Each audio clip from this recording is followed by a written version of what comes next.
Bon,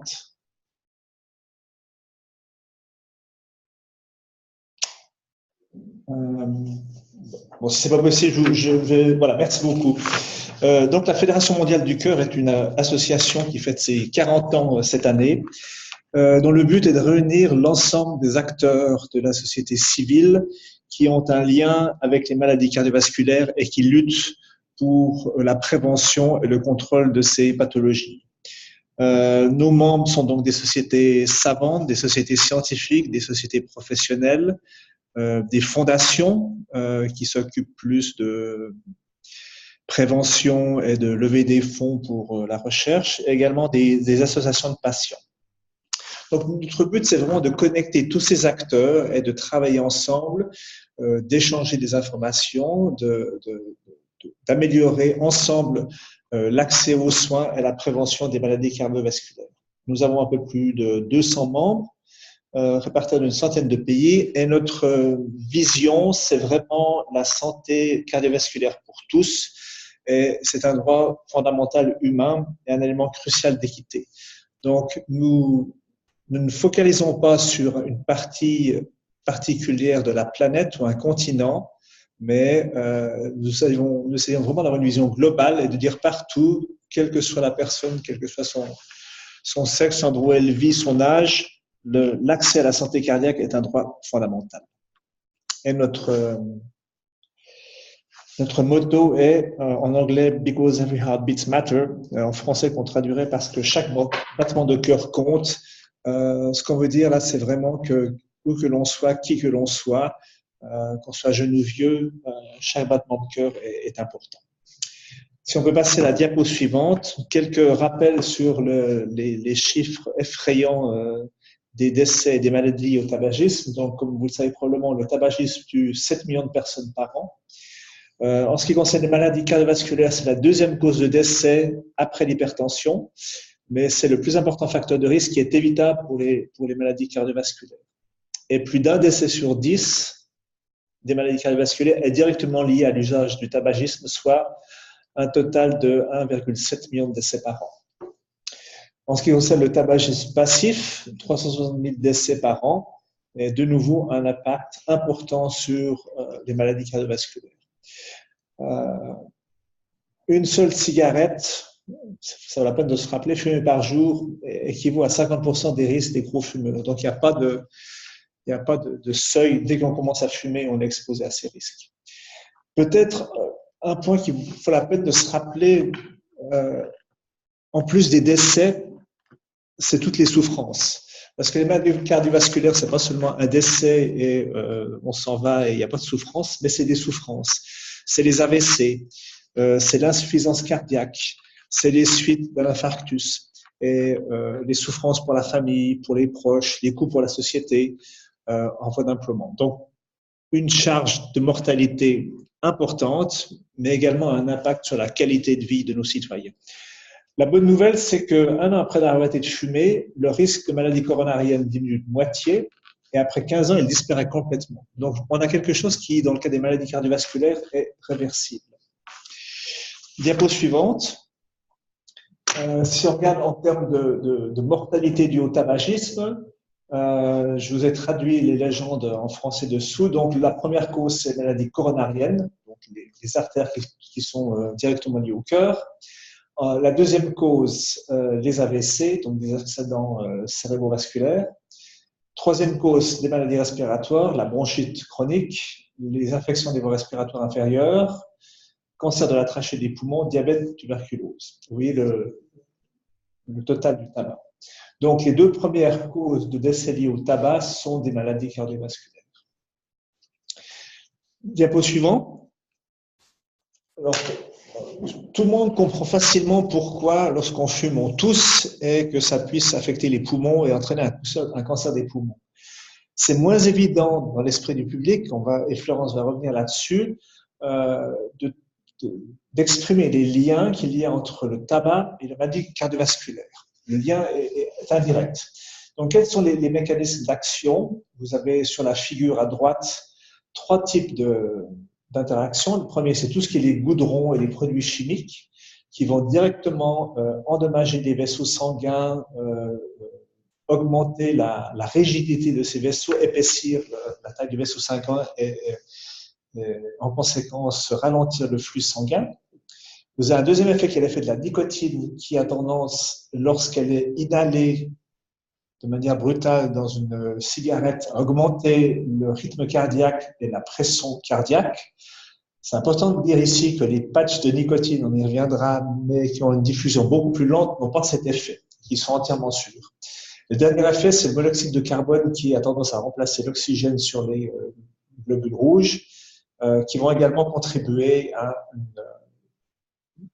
des difficultés en termes de fonctionnement cardiaque. Donc, ces trois phénomènes contribuent aux maladies cardiovasculaires.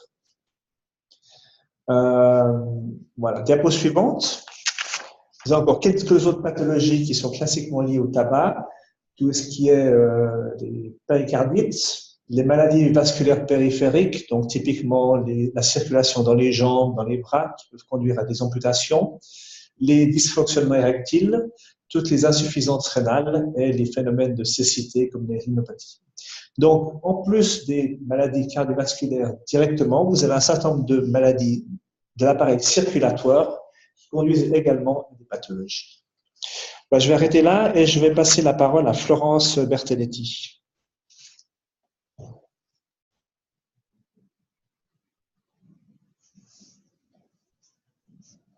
Florence? Florence, on ne t'entend pas.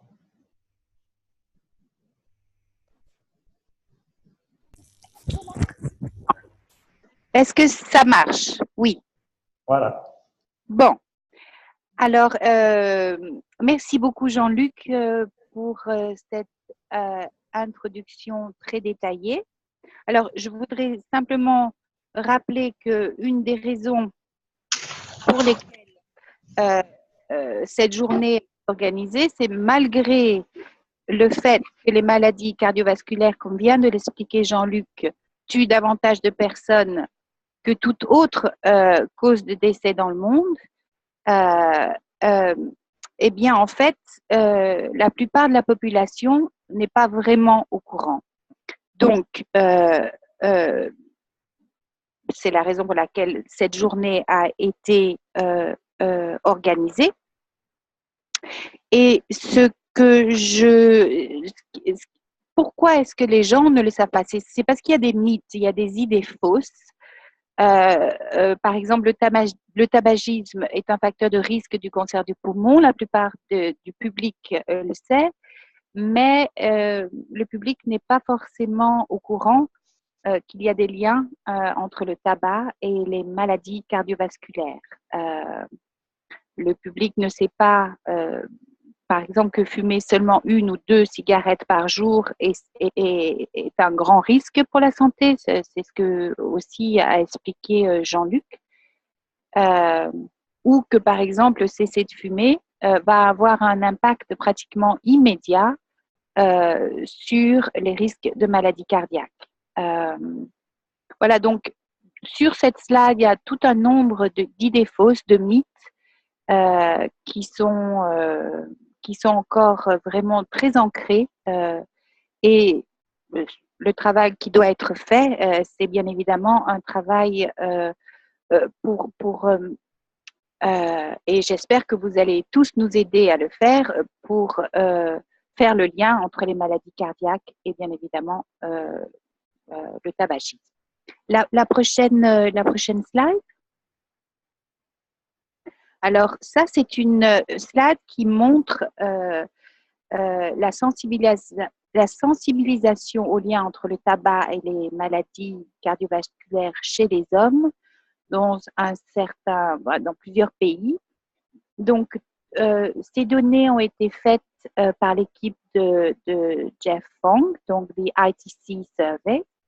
Et là, ce qu'on voit, c'est que quand même, il y a par exemple en Zambie, il y a beaucoup d'autres pays où les gens ne savent pas le lien entre les maladies cardiovasculaires et le tabac. Alors, le continent africain, comme je l'ai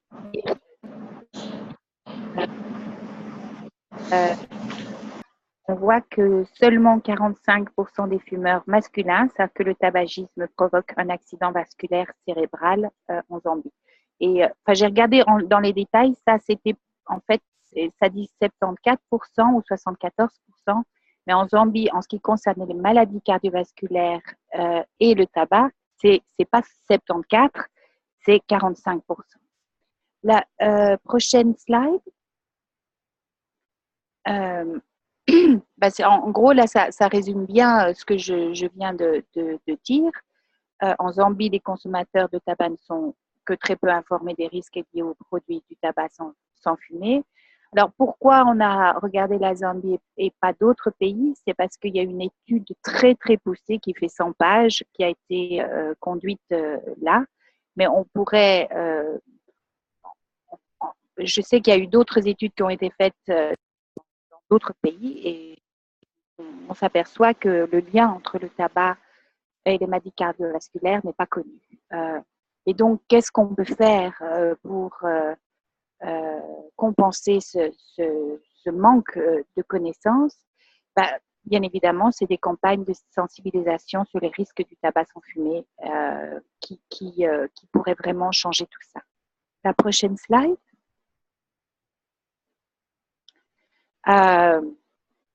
Donc là, on essaie de mettre en avant le rôle des professionnels de la santé qui ont un rôle éminent à jouer dans la lutte anti-tabac. Pourquoi est-ce qu'ils sont importants? Tout simplement parce que les professionnels de la santé jouissent de la confiance des populations, des médias et aussi des leaders d'opinion.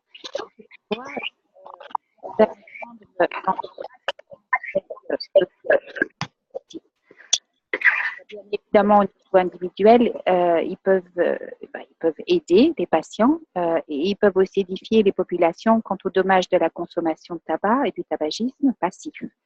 Et ils peuvent aussi aider les usagers du tabac à surmonter leur dépendance à la nicotine. Au niveau des communautés, les professionnels de la santé peuvent aussi initier ou appuyer certaines des mesures de politique qui vont être abordées un peu plus tard lors de cet exposé et qui sont aussi développées sur cette slide. Par exemple, en s'engageant dans la promotion et l'extension des ressources consacrées au sevrage tabagique. Au niveau des sociétés, les professionnels de la santé, ils peuvent aussi s'engager pour soutenir des campagnes et se joindre leur voix au mouvement du contrôle du tabac. Et la dernière chose que je voulais souligner qui est marquée sur cette slide, c'est la charte d'Ottawa, qui est une charte très importante qui rappelle que la santé est créée et vécue par les gens dans leur environnement de vie quotidienne où ils apprennent, travaillent, jouent et aiment. Prochaine slide. Le prochain slide, parce que ça, en fait, je l'ai expliqué là juste maintenant.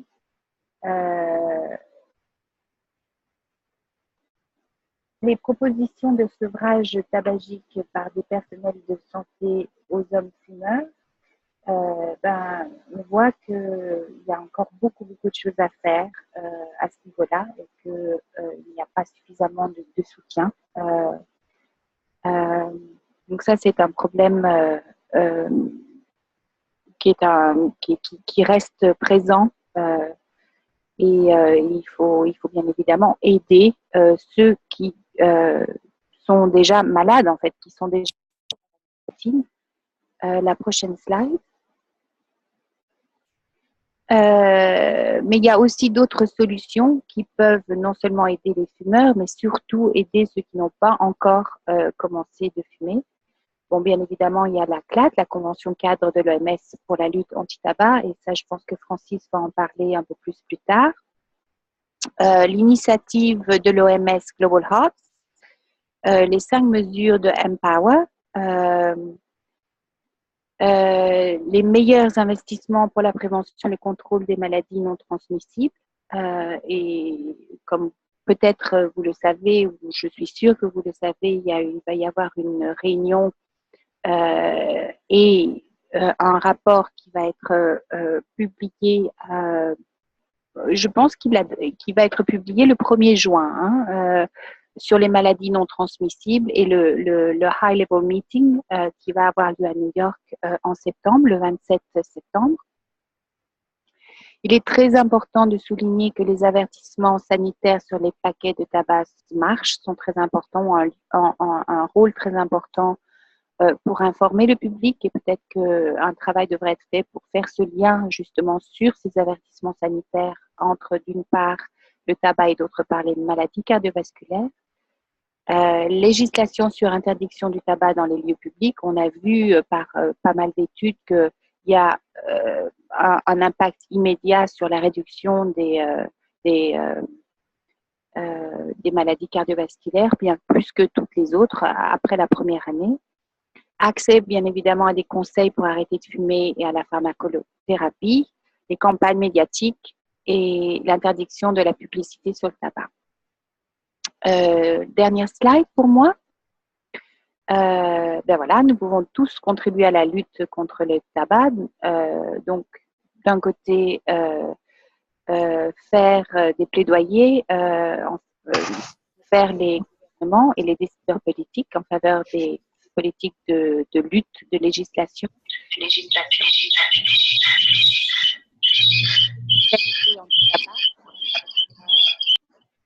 Je ne vais pas revenir sur tout.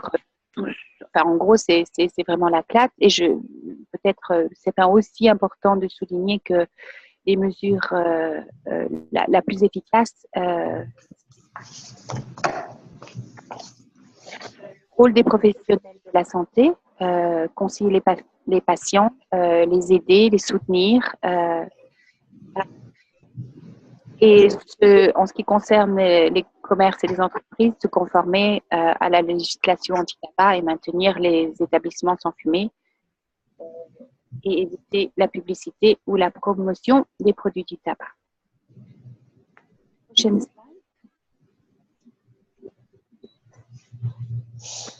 Merci Florence. Je vais donc conclure avec la dernière diapo sur la collaboration que nous avons eue cette année avec l'OMS. Je dois avouer que nous sommes tous très fiers et très heureux de cette initiative. C'est une partie du travail que nous faisons ici à Genève, de discuter avec l'OMS et d'essayer de les intéresser à nos propres thématiques. Donc, avec ce sujet, maladies cardiovasculaires et tabac, c'est un sujet qui, par rapport aux années précédentes où on avait des thèmes qui étaient peut-être plus techniques sur plain packaging, de taxation, c'est vraiment un sujet idéal pour entrer en contact avec le public de manière plus globale. Donc, il y a plusieurs types de matériel que vous pouvez trouver soit sur notre site, soit directement sur le site de l'OMS. Donc, tous les bannières, posters qui sont traduits en 7 langues. Également, des exemples de messages sociaux que vous pouvez utiliser. Le film, un petit film de 30 secondes qui a été diffusé et qui continue à être diffusé sur CNN International et un motif de satisfaction locale dans les transports publics à Genève. Une brochure que nous avons co-publiée avec l'OMS, CTC, sur le tabac et les maladies cardiovasculaires. Cette brochure est disponible pour l'instant en anglais. L'OMS nous avait promis qu'elle serait disponible dans les autres langues. Donc, peut-être que d'ici demain, ça sera le cas. Mais en tous les cas, dans les jours qui viennent, elle devrait être disponible. Des fiches d'information à l'attention du grand public et des praticiens que vous trouvez sur notre site. Nous avons publié 2 fiches spécialement pour cet événement. Un communiqué de presse. Et puis, ce que nous allons lancer dans les jours qui viennent, des études de cas pour mettre en vedette ce que nous appelons les héros du cœur, des personnes qui contribuent d'une manière ou de l'autre à la vente du tabac dans leur communauté, que ce soit au niveau professionnel ou au niveau familial. Et enfin, demain, pour ceux qui seront à Genève, il y a un événement officiel qui est organisé au siège de l'OMS avec plusieurs représentants politiques, entre autres un président et des représentants de la société civile. Voilà, je m'arrêterai ici. Je ne sais pas s'il y a des questions ou des commentaires.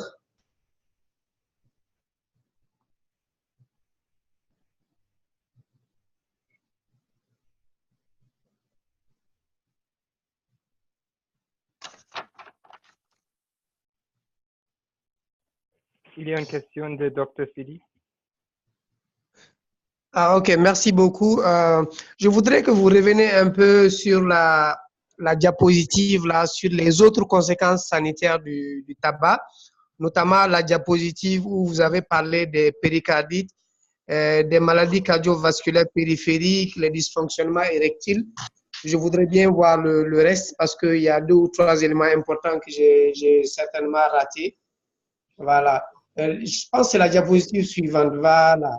OK, donc c'est les néphropathies et les rétinopathies. OK, c'est bon. Merci beaucoup. J'avais aussi un point sur le sévrage.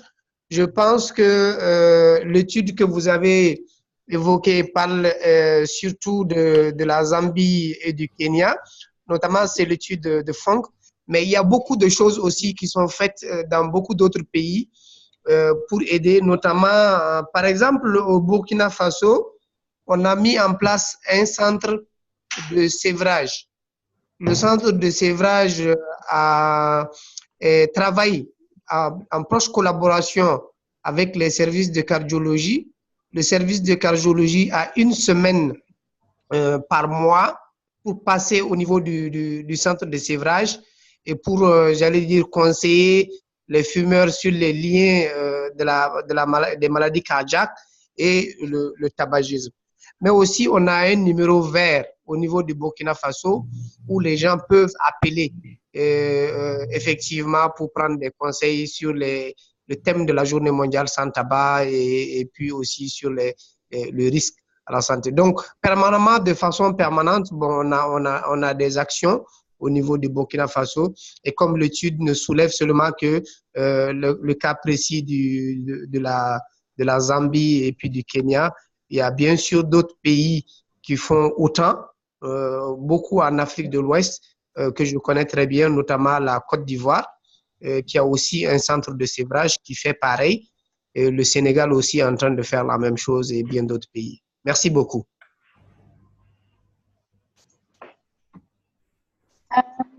En ce qui concerne tout ce qui concerne les maladies, je vais laisser répondre Jean-Luc. Moi, de mon côté, je voulais vraiment vous remercier pour votre intervention. Ayant travaillé dans le contrôle du tabac depuis très longtemps, je sais combien les pays francophiles en Afrique ne sont pas suffisamment mis en avant. Donc, je vous remercie beaucoup d'avoir aussi au Faso, en Afrique de l'Ouest et au Sénégal. Et ça serait vraiment gentil si vous pouviez nous envoyer les études que vous avez. Comme ça, nous pourrons les garder et aussi les promouvoir le plus possible. C'est bien compris. Merci. J'ajouterais juste qu'en ce qui concerne le sevrage, ce qu'on se rend compte, c'est que pour l'instant, les cardiologues même s'ils sont très conscients des risques, sont assez peu impliqués pratiquement. C'est souvent délégué à des infirmières ou à d'autres personnels soignants. C'est pas de problème, mais c'est important, s'ils ne s'impliquent pas directement, de mettre en place une structure qui puisse suivre ces patients de manière efficace.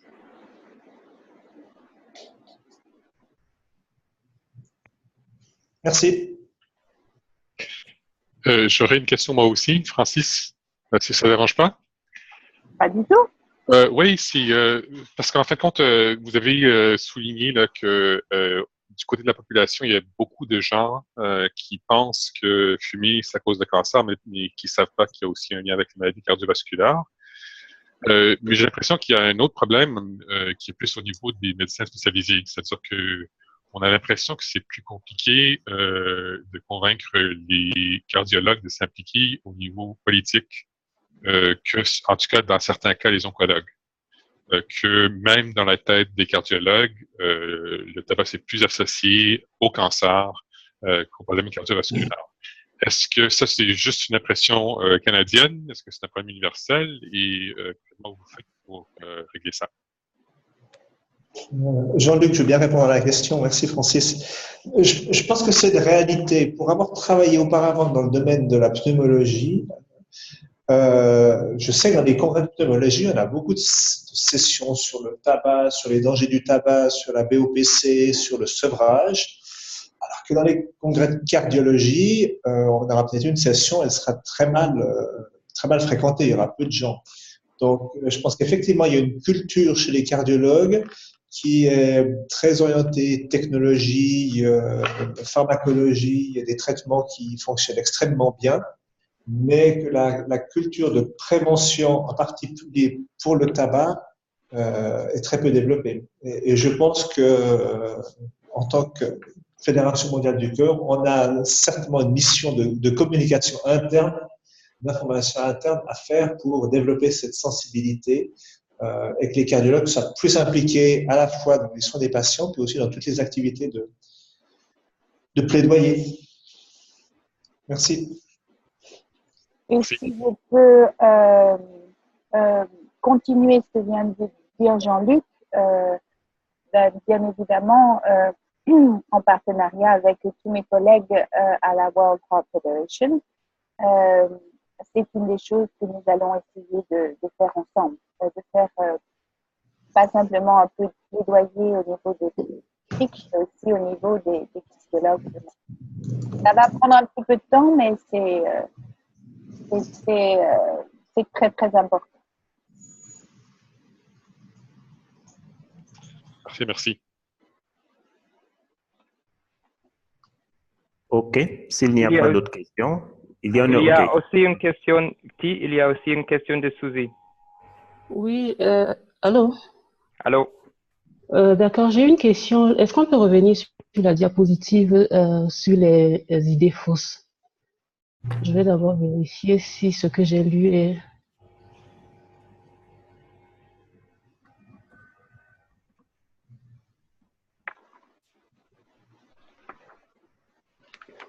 Ok, à propos du message, les hommes et les femmes qui fument ont un risque égal de développer une maladie coronarienne. Je ne sais pas, en quoi est-ce une idée fausse? Est-ce que vous pouvez me donner plus d'informations? C'est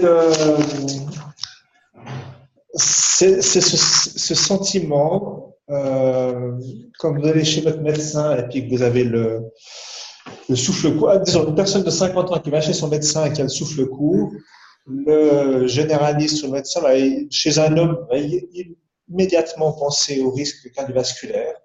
Alors chez une femme, il va penser à quelque chose de différent, d'hormonal, un peu de fatigue, des choses comme ça. Donc la perception chez les médecins, déjà à ce niveau-là, est biaisée et il y a beaucoup de femmes qui ont des problèmes de cardiovasculaire qui ne sont pas ou qui n'étaient pas diagnostiquées. C'est la première chose. Puis la deuxième chose, c'est qu'effectivement, les femmes ont un risque supérieur aux hommes, statistiquement, à facteur de risque égal.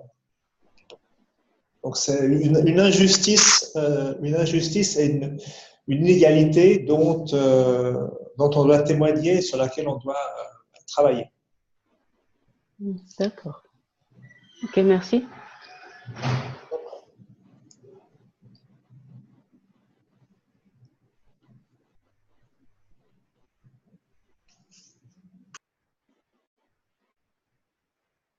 Oui, OK.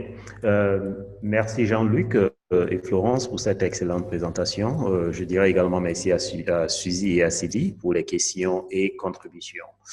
Alors, allons-y parler un petit peu de l'Alliance pour la Convention 4. Je suppose que cette présentation est plus utile pour ceux qui participent du côté de la Fédération mondiale du cœur. Alors, la FCA a vu le jour vers la fin des années 90. Elle a été l'initiative des organisations de la société civile mondiale qui voulaient participer activement au processus sur un accord international de contrôle du tabac. La FCA a veillé à ce que diverses organisations de la société civile ayant des compétences diverses dans le contrôle du tabac puissent prendre part à ces différentes négociations.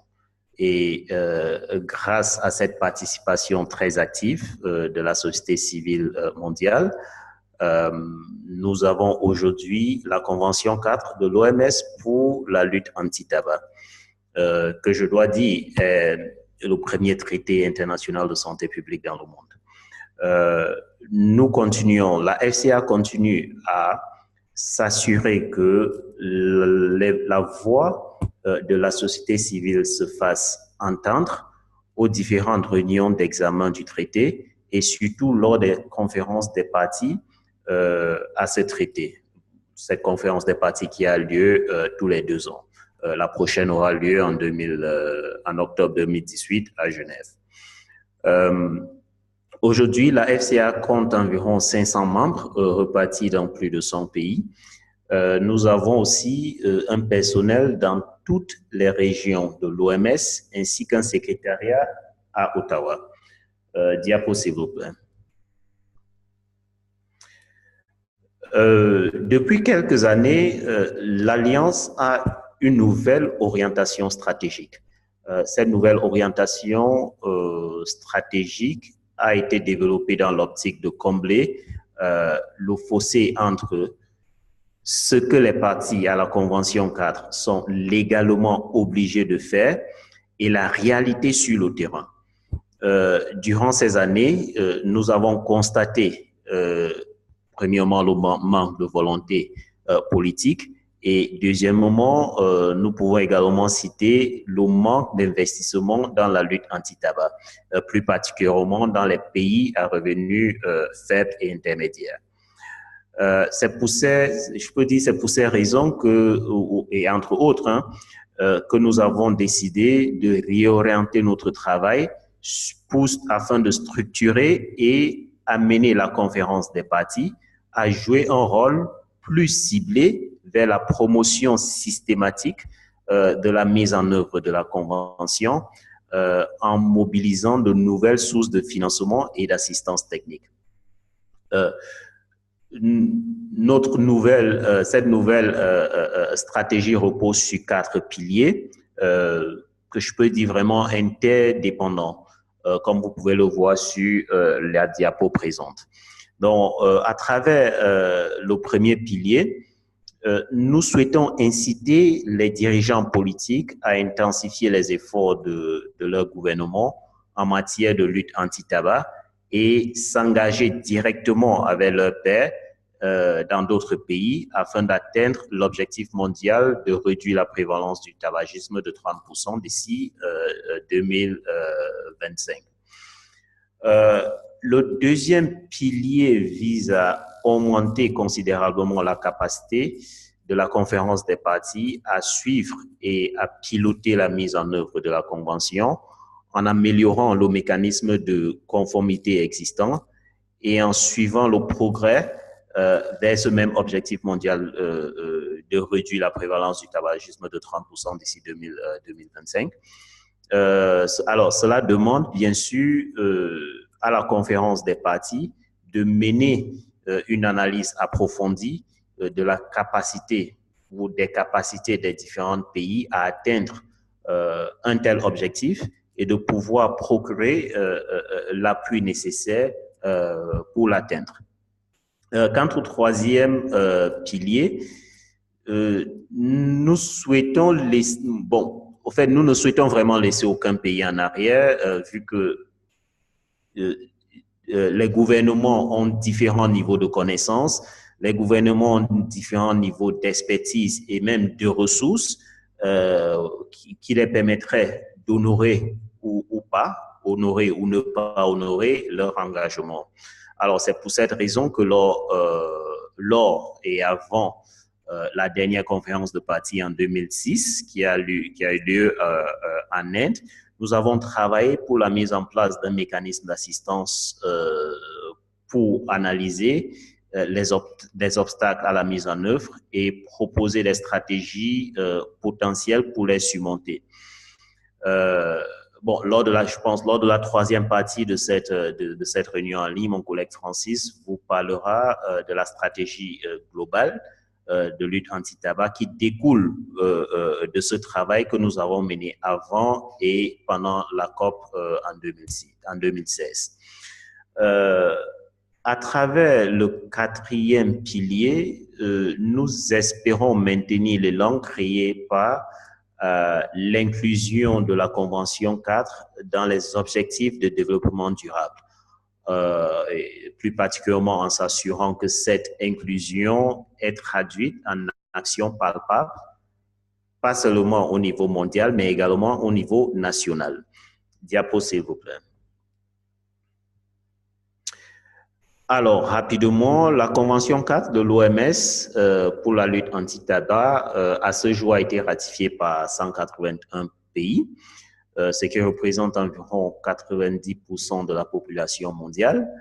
15 pays n'ont pas encore ratifié la Convention, parmi lesquels la Suisse, les États-Unis, l'Argentine, on peut citer le Malawi également, l'Indonésie et bien d'autres. Son article 4.7 demande l'implication très active de la société civile. Alors, ce qui prouve encore que la participation de la société civile est vraiment nécessaire à l'atteinte des objectifs de la Convention 4. Diapo, s'il vous plaît. Alors, pour les dispositions fondamentales, nous pouvons citer l'article 6 sur les mesures financières et fiscales visant à réduire la consommation du tabac. Nous pouvons citer également l'article 11 qui demande la mise en place des grandes étiquettes et interdit les étiquettes trompeuses.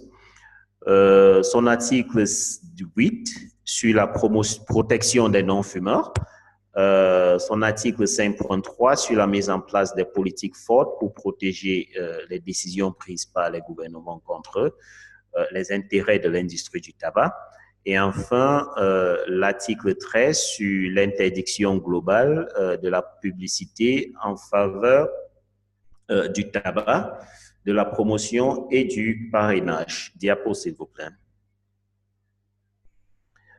Alors, le mouvement de lutte anti-tabac rencontre d'énormes difficultés sur le terrain. Je pense, nous sommes tous conscients. Bien que plusieurs pays aient une législation anti-tabac, ces législations ne répondent pas entièrement aux recommandations de la Convention 4. Et généralement, ceci est dû, bon, je peux dire, il y a deux raisons, principalement, il y a tant d'autres, bien sûr. Premièrement, les lacunes en matière de capacité, en matière de capacité, donc le mouvement fait face. Et deuxièmement, l'ingérence accrue de l'industrie du tabac. Nous pouvons aussi citer l'insuffisance des ressources financières pour la mise en œuvre de la Convention, qui peut être due au fait que les gouvernements ne perçoivent pas le contrôle du tabac comme une priorité de santé publique. Diapo, s'il vous plaît. Je pense que nous pouvons passer cette diapo. Son contenu a été mentionné dans la diapo précédente. Merci, Micha. Alors, il est vraiment scientifiquement prouvé que les mesures de lutte anti-tabac fonctionnent. L'augmentation des taxes sur le tabac entraîne une augmentation des prix des produits du tabac et rend le produit moins accessible, surtout aux pauvres. Les environnements sans tabac protègent les non-fumeurs. L'emballage neutre rend le produit du tabac moins attrayant. Je dirais idem si un pays mettait en place une forte politique d'interdiction totale de la publicité du tabac, sa promotion et toute forme de parrainage par l'industrie du tabac. Et enfin, la mise en place des politiques pour protéger le d'élaboration des politiques des intérêts de l'industrie du tabac fonctionne vraiment. Il est déjà, il est vraiment, la réalité l'a déjà prouvé.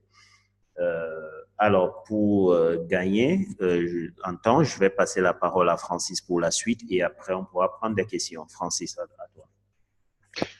Oui, bonjour, bonjour tout le monde et merci beaucoup. On change encore une fois de continent et d'accent. Juste vous signaler que si j'avais vous les difficultés à m'entendre, faites-moi signe. Parfois, j'ai des problèmes de micro. Et ça m'arrive aussi de m'emballer et de mâcher mes mots. Alors, attendez pas à la fin, posez des questions tout de suite si jamais il y a quelque chose que vous ne comprenez pas dans ce que je dis. Prochaine diapo, s'il vous plaît. Tu as un peu parlé des difficultés qu'on rencontre au niveau de la mise en œuvre de la CLAT. La bonne nouvelle dans ça, c'est qu'il y a maintenant un plan d'action qui est en train d'être élaboré, qui pourrait nous aider à régler ça. Je vous rappelle, pour ceux qui connaissent pas les processus de la CLAT, qu'il y a donc l'instance suprême de la CLAT qui est la conférence des parties.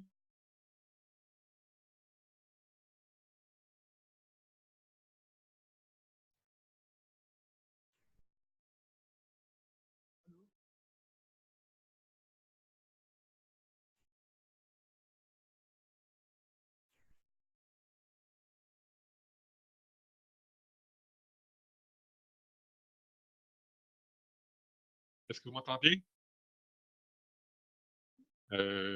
Oui, mais non, mais je pense qu'on a. Bon, moi, je t'ai pas entendu pendant un moment. OK. Je sais pas pourquoi, mais la connexion est coupée de mon côté. Alors, je sais pas qu'est-ce que vous avez entendu en dernier. Je reprends.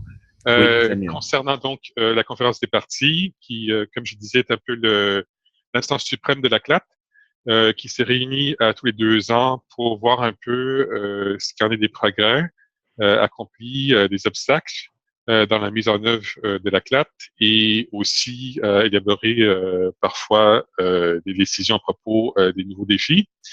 Nous, on surnomme ça le Parlement mondial pour la lutte anti-tabac. Excusez la faute de frappe, lutte avec 2 T.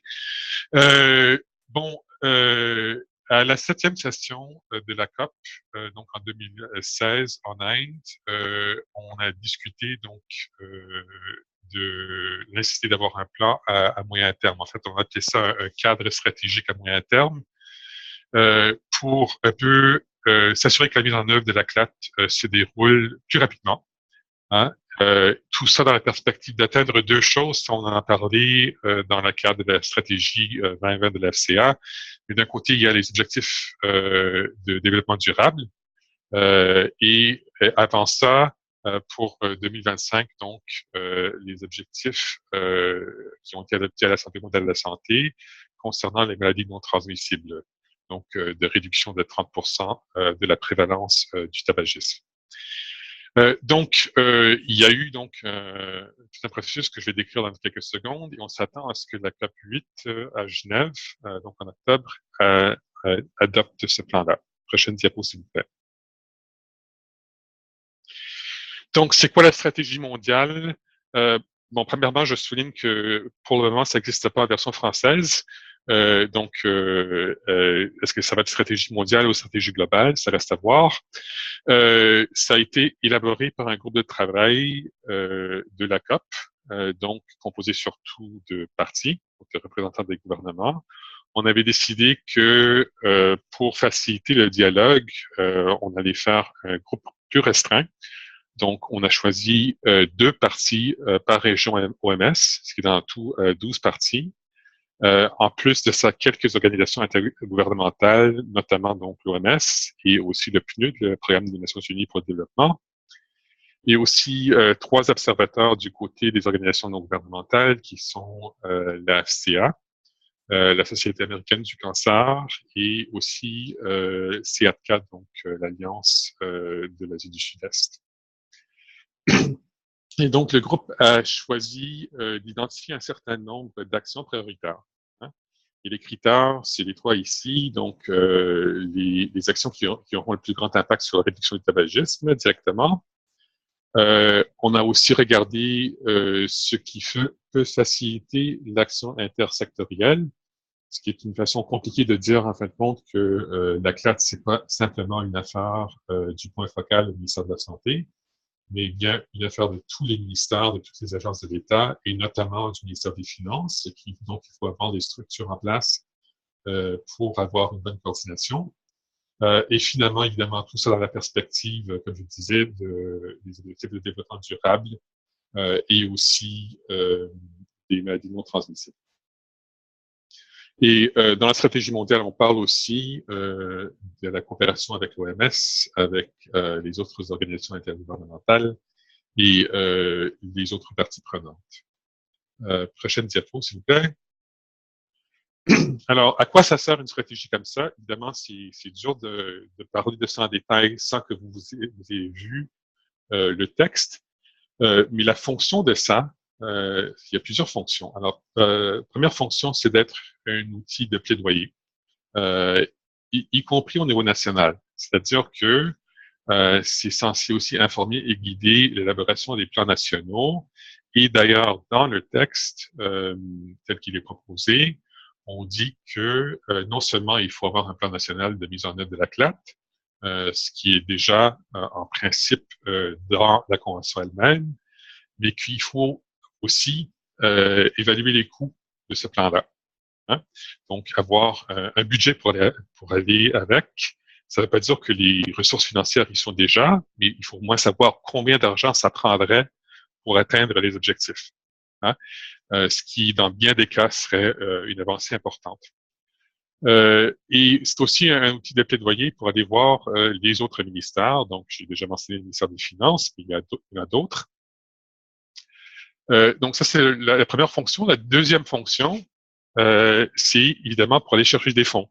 Hein, et ça, c'est pour la mise en œuvre de la CLAT, que ce soit au niveau mondial et national. Et le principe est très simple. Si on va voir une agence de développement et qu'on dit on a besoin d'argent pour la mise en œuvre de la CLAT, il y a toutes sortes de choses dans la convention. L'agence va vouloir savoir, mais concrètement, vous faites quoi dans les prochaines années et concrètement, qu'est-ce que ça va donner comme résultat? Donc, l'idée, c'est vraiment d'avoir ça dans un document de la COP sur lequel tous les pays vont se mettre d'accord. Et finalement, l'autre ambition de la stratégie, c'est un peu de mieux organiser la COP et le travail du secrétariat. Et ce qu'on a constaté par le passé, c'est que ça part un peu dans toutes les directions parfois. Pour des raisons légitimes, les partis veulent parler de ci, veulent parler de ça, mais que parfois on oublie un peu l'essentiel. Hein?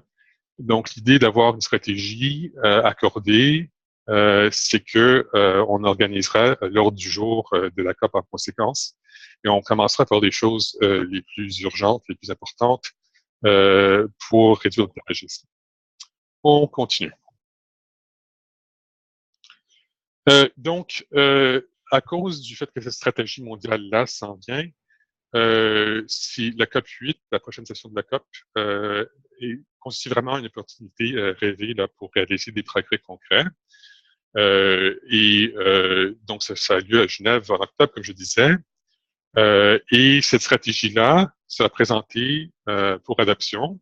Évidemment, c'est possible que certains pays tentent de bloquer l'adoption ou que les gens tentent de réécrire le tout sur place et que donc ce soit reporté à la COP 9. Pour nous, ce serait vraiment une occasion ratée parce que il faudrait attendre évidemment un autre 2 ans. Si on regarde un peu les dates 2025 pour une réduction de 30% de la prévalence, c'est presque demain. Donc, prochaine diapo, s'il vous plaît. Alors, évidemment, nous avons besoin d'aide pour que ce soit adapté. Et là, en fin de compte, on constate que la difficulté principale, c'est que les gens ne savent pas en détail que ça se passe. Il faut dire qu'il y a quand même eu deux ébauches de projets de décision qui ont été envoyés déjà aux partis pour consultation. une fois, je crois, au mois de février, et une autre fois au mois d'avril, mais là, c'était très court, et dans le deuxième cas, il n'y avait pas de traduction aux autres langues. Donc, il y a quand même beaucoup de pays où le message n'est pas rendu, et il serait donc très important d'en parler. Et donc, si vous savez déjà qui de votre pays va assister à la COP8, ce serait bien de s'asseoir avec eux et en parler. Évidemment, ça va être plus facile à partir du mois d'août parce que c'est à ce moment-là qu'il y aura publication donc des documents pour la COP8 que vous pourrez voir la version finale telle que décidée par le groupe de travail. Par contre, évidemment, il y a déjà donc des ébauches qui circulent. Et si vous êtes intéressé par le sujet et que vous en faites pas déjà partie, on a au sein de l'AFCIA ce qu'on appelle des task force, donc des groupes de travail internes. Et si ça vous intéresse, vous pouvez encore vous joindre au task force pour la stratégie mondiale en envoyant un petit message à Ryan Forrest, qui est responsable de ce groupe-là, et vous avez l'adresse à l'écran. On continue.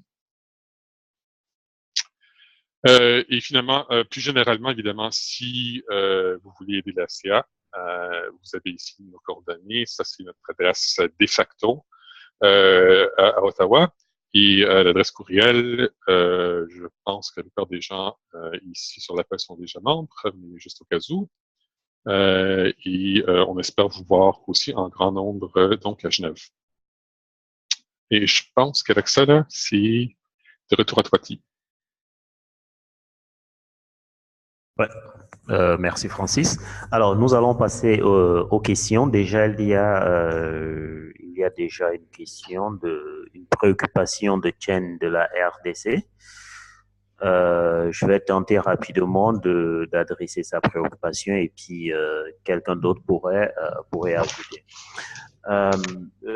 Chen, je suis d'avis que les campagnes médiatiques marchent et elle a dissuadé les jeunes à commencer à fumer ainsi que les fumeurs d'arrêter. Nous sommes aussi conscients des coûts pour mener de telles campagnes médiatiques. Et une des difficultés de la mise en œuvre de la Convention, non seulement dans nos pays en voie de développement, où nos pays à revenus intermédiaires, pauvres et à revenus intermédiaires,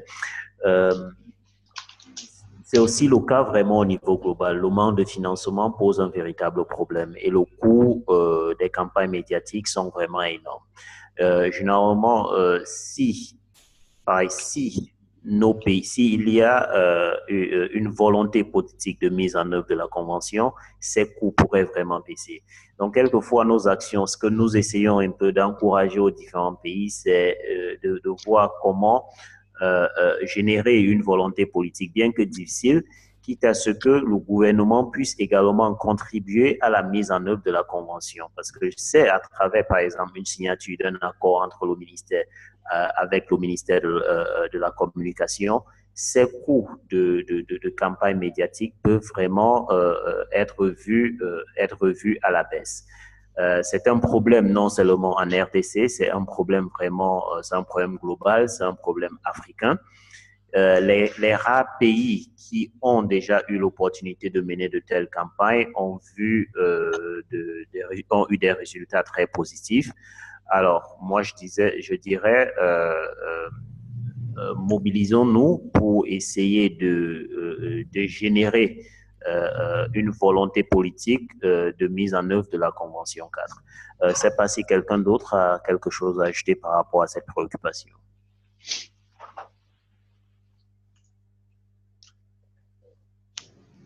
Il y a aussi un commentaire de Jean-Luc, je pense, que si tu vas regarder le chat box. Oui, je vois où en sommes-nous avec l'objectif 30% en 2025. Alors, sur ça, moi, je vais passer la parole à Francis. Je te mets directement. Oui, merci. C'est toute la question. La difficulté qu'on a, en fin de compte, c'est que, évidemment, les chiffres arrivent toujours avec un certain retard. Alors, il y a déjà eu une étude publiée par l'OMS, je pense il y a 2 ans, qui essayait de faire une projection que si les tendances se maintenaient, qu'est-ce qui arriverait? Et la conclusion de mémoire, c'était qu'il y avait quelque chose comme peut-être 30 ou 35 pays au niveau mondial qui allaient atteindre cet objectif-là de réduction de 30%. Donc, c'est pas faramineux. Ça veut dire qu'il y a un retard important. Et en fin de compte, quand on regarde de plus près, si les tendances se maintiennent, ça veut dire que si les pays qui ont fait quelque chose d'important en contrôle du tabac continuent de le faire, hein, c'est pas si on fait plus rien. Donc, je dirais que on peut déjà dire qu'on est pas mal en retard par rapport à l'objectif de 2025, que ça prend vraiment un coup de barre important pour arriver. Par contre, si on compare avec le reste de ce qu'il y a en maladie non transmissible, dans le cas du tabac, on est déjà d'accord sur ce qu'il faut faire. Hein? Ce qui reste, ce qui manque, c'est la volonté d'y aller rapidement. Et on a un outil quand même assez particulier qui est la taxation. Alors, en augmentant rapidement les taxes sur le tabac, on peut par exemple avoir des réductions importantes. Et avec ça, on peut l'atteindre. Je crois qu'il y a une nouvelle étude qui est sortie aujourd'hui même sur la question. Mais il faut vraiment s'y mettre. Il faut vraiment s'y mettre tout de suite. Et c'est un peu pour ça que le groupe de travail, quand il en a parlé, il a mis l'accent sur l'article 6, donc il parle des taxes, et sur la nécessité d'une coordination entre les agences et les ministères de ce gouvernement. Parce que ce qui bloque actuellement dans bien des pays, c'est que oui, il y a quelqu'un au ministère de la Santé qui s'occupe du tabac, mais les autres ministères ne sont pas concernés, alors que les leviers en matière de politique publique sont plus chez les autres ministères. Merci Francis. Oui. Y a-t-il d'autres questions ou contributions, préoccupations? Jean-Luc, Oui. les objectifs 25 par 25 ont plus ou moins disparu du langage de l'OMS. Maintenant, ils ne parlent plus que de 30% en 2030. On s'aligne aux objectifs de développement durable. En termes de tabac, comment ça se traduit? Est-ce qu'il y a des éléments chiffrés qui ont été réalignés ou est-ce qu'il y a des éléments dans les développements durables sur lesquels on peut se baser pour étendre la lutte anti-tabac? Oui.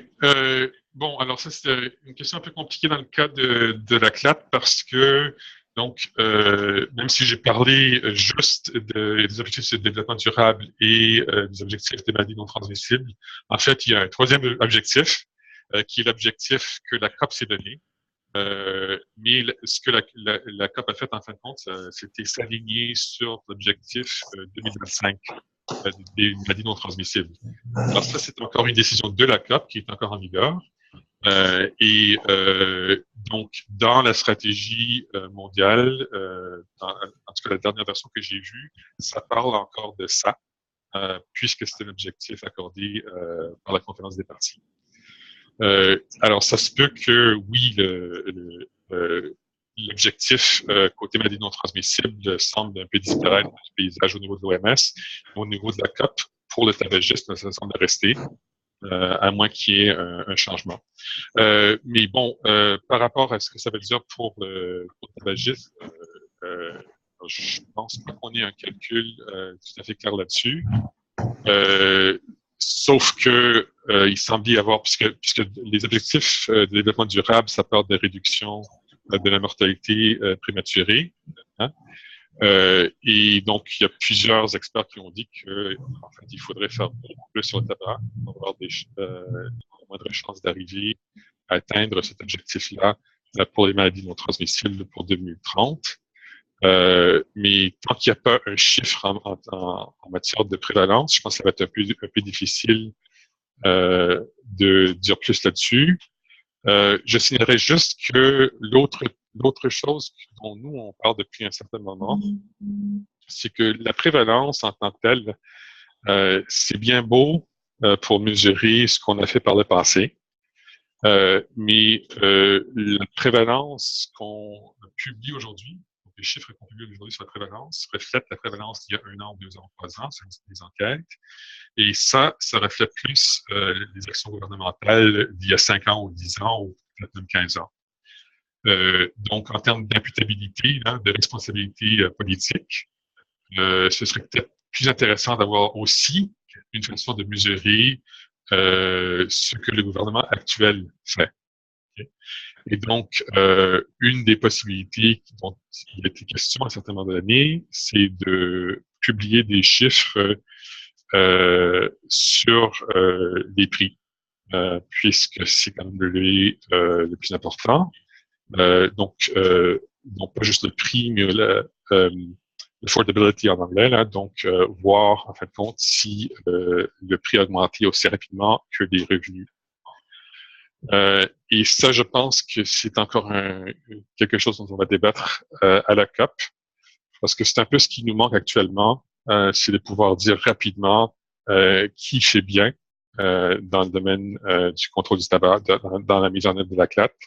Ce qu'on a, c'est Empower, mais pour mesurer les taxes, c'est moins évident. Une réponse longue à une question importante. Ouais, merci Francis. Je pense que tu es généralement le meilleur à répondre à ce genre de questions, quoi. Alors, est-ce que quelqu'un d'autre aurait de contributions ou de questions?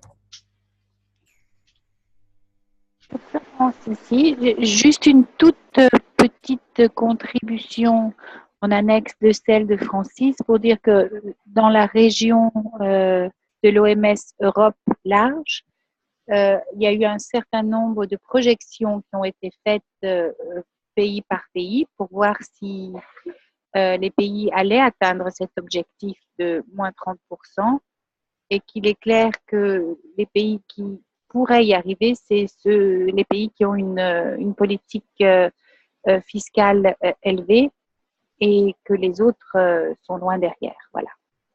Il y a eu un certain nombre d'études qui avaient été présentées à une réunion à laquelle j'avais assisté il y a 1 an. Il y a plein de pays qui n'ont pas atteint leur objectif, mais il y en a qui vont l'atteindre parce qu'ils ont une fiscale assez haute dans la région Europe at large. Voilà. Oui, effectivement. Et je veux dire, c'est un peu ce qu'on constate un peu partout au monde, hein, que quand on se donne des objectifs qui sont relativement à court terme, comme sur un horizon de 2025 ou 2030, la fiscalité, c'est vraiment l'élément essentiel. Parce que les autres mesures de la CLAT sont très importantes, mais ont souvent des effets plus sur le long terme. Alors, mettons l'interdiction de la publicité. Un des impacts principaux, évidemment, c'est de diminuer l'initiation au tabagisme. Ce qui a un impact à terme sur la prévalence, mais évidemment, c'est pas la même chose qu'une hausse des taxes qui fait que les fumeurs actuels arrêtent de fumer en grand nombre. Hein? Et bon, c'est pour ça que en se fixant des objectifs comme ça, c'est évidemment très bien. Mais ce qui vient avec, en fin de compte, c'est qu'il faut se concentrer sur ce qui est efficace à court terme.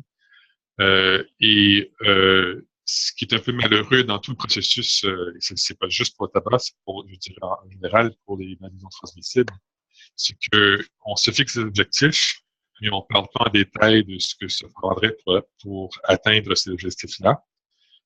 Or, dans le cas du tabac, c'est pas sorcier à calculer, là. On pourrait vraiment, pour chaque pays, calculer ce que ça prendrait. D'ailleurs, si vous regardez un peu la campagne Prevent 20 là, que la Société américaine du cancer a développée, ils font un peu ça. C'est-à-dire qu'ils essaient de regarder ce que ça prendrait en termes d'augmentation de prix pour atteindre certains objectifs. Alors, c'est tout à fait possible de faire ça, mais on dirait que ce message-là, c'est pas encore rendu aux décideurs.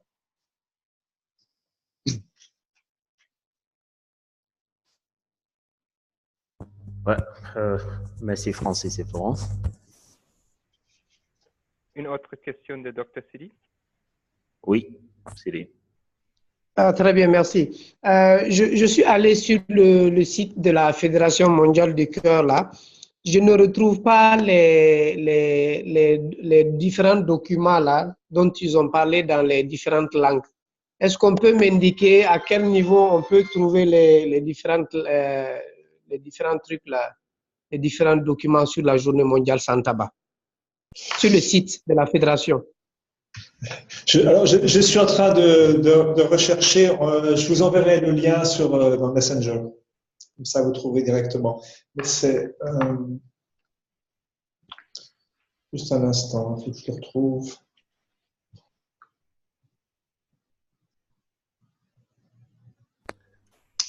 Sinon, nous pouvons aussi partager le lien lorsque nous allons envoyer les diapositives de cette présentation, de cette réunion. On le retrouve dans les news, mais c'est clairement que c'est pas facile de retrouver quelque chose. Mais si vous allez dans news, dans le menu en haut à droite, News and Resources.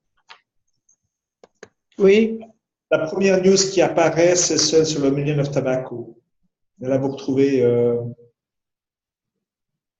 toutes ces informations.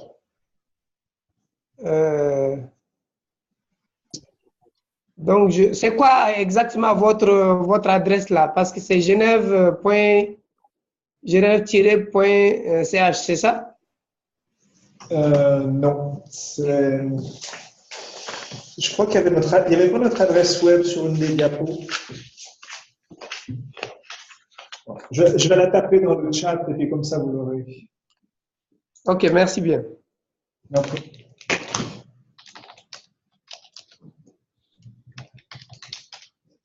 Donc, parlant des sites web, je vous invite également à visiter le nouveau site de la FCA qui vient d'être lancé. Visitez le site et n'hésitez pas à nous envoyer un message si vous avez des questions ou commentaires. Merci. Ok, merci beaucoup.